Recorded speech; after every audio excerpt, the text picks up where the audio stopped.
सीमा की प्रेम कहानी दिखती है। किसी का भैंस चोरी होता है तो वो दिखता है, कहीं छोटा सा विवाद हो जाता है तो दिखता है। लेकिन आज झारखंड के लोग 2 सालों से सड़कों पे आंदोलन कर रहे हैं, नीति नियम बनाने को लेकर आंदोलन कर रहे हैं। एक साधारण सा लड़का राज्य में नेतृत्व प्रदान कर रहा है, बड़ी बड़ी शक्तियों से टकराकर अपनी बात रख रहा है, लेकिन आज तक मीडिया में स्थान नहीं मिला। इसका कारण यही है कि ये लोग चाहते हैं कि झारखंड के इश्यू को हाईलाइट नहीं किया जाए।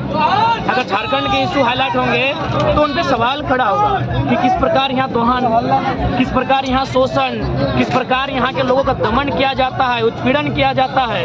ये सवाल खड़ा होगा। इसलिए झारखंड की जो मेन मीडिया है, सॉरी भारत देश की जो नेशनल मीडिया है, वो स्थान हमें नहीं देना चाहती है। जब स्थान देगी तो हमारा सवाल गूंजेगा कि यहाँ CCL, BCCL किस प्रकार मनमानी करती है, WCL अच्छा काम करती है, हमारे यहाँ यूरेनियम का खनन होता है, हमारी माएँ हमारी बहनें बांझ का शिकार हो जाती है खनन के प्रभाव से, दुष्प्रभाव से, लेकिन कोई कानून बन के रोकथाम नहीं होता है। तो उनके पास सवालों का उत्तर नहीं होगा।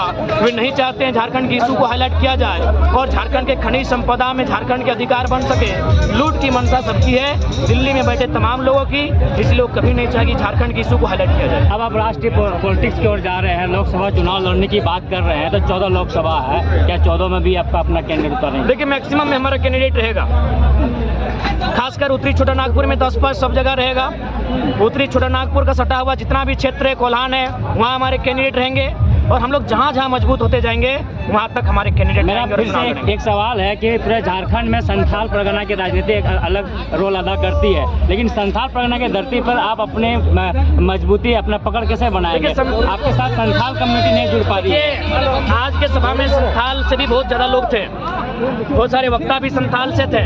निश्चय ही ये नए युग की चिंगारी है, ये नए युग की विचारधारा में परिवर्तन की बात है, तो जरूर जाहिर सी बात है उनका भी समर्थन इस बदलाव की ओर है। और आज का ये जन समर्थन कहीं ना कहीं इस बात का संकेत दे रहा है कि संथाल परगना भी कोयलांचल के साथ इस बदलाव की यात्रा में शामिल होने के लिए तैयार है। बदलाव के साथ एक विवाद और उत्पन्न हो रहा है, जैसे कुर्मी महतो का जो ST वाला आंदोलन है लगातार। देखिए, जब सदन में ये आंदोलन बुद्धिजीवी वर्ग अगर पहुंचेगा तो मुझे लगता है इस विवाद का समाधान हम लोग संसद में ही करेंगे और निश्चय ही भविष्य में ये विवाद कभी उत्पन्न नहीं होगा। अपने चाहने वाले युवक को क्या संदेश देना? देखिए, हम सभी को यही संदेश देंगे कि आज झारखंड ऐसी परिस्थितियों में अंगड़ाई ले रहा है जहां केवल शोषण, वंचन, दमन और दोहन और उत्पीड़न है। तो अगर हम इनसे मुक्ति पाना चाहते हैं तो अपनी वोट की शक्ति को, वोट की महत्ता को पहचानना होगा और इस राज्य की जो कायाकल्प है उसे बदलने में अपनी भूमिका का निर्वहन करना होगा। दादा क्या बोलेंगे?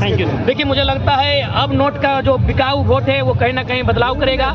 अब लोग हमें नोट भी देंगे, वोट भी देंगे और उसकी बदलाव की शुरुआत हो चुकी है। इरफान साहब को मीडिया के द्वारा क्या बोलना चाहिए? देखिए, इरफान दा, मैं उनसे संदेश दूंगा, वो भी झारखंडी है, तो उनसे मेरी वैर नहीं है, लेकिन वे विधायक पद पे रहकर काम नहीं कर रहे हैं, उनके पद से हमारी वैर है और उनसे कहेंगे आप सरकार में बैठे हैं, आप अगर ज्वलंत मुद्दों को नहीं उठाते हैं तो 24 में सीट खाली करें। अभी हेमंत सोरेन पर जो केस लगा है, ED लगा दिया है, तो वो तो प्रॉब्लम में आएगा, तो फिर वो कभी BJP में जाएगा, कभी कुछ करेगा, तो संभावना है 2024 का चुनाव आप ये भी देख सकते हैं कि JMM और BJP गठबंधन में लड़ सकती है, संभावना है, क्योंकि अंदर से तो बिल्कुल हो सकता है। खैर, कुछ हो JMM के साथ, हम लोग जो नौजवान हैं, जो नई पीढ़ी है, ये मजबूती के साथ 2024 के मैदान में शिरकत करेगी।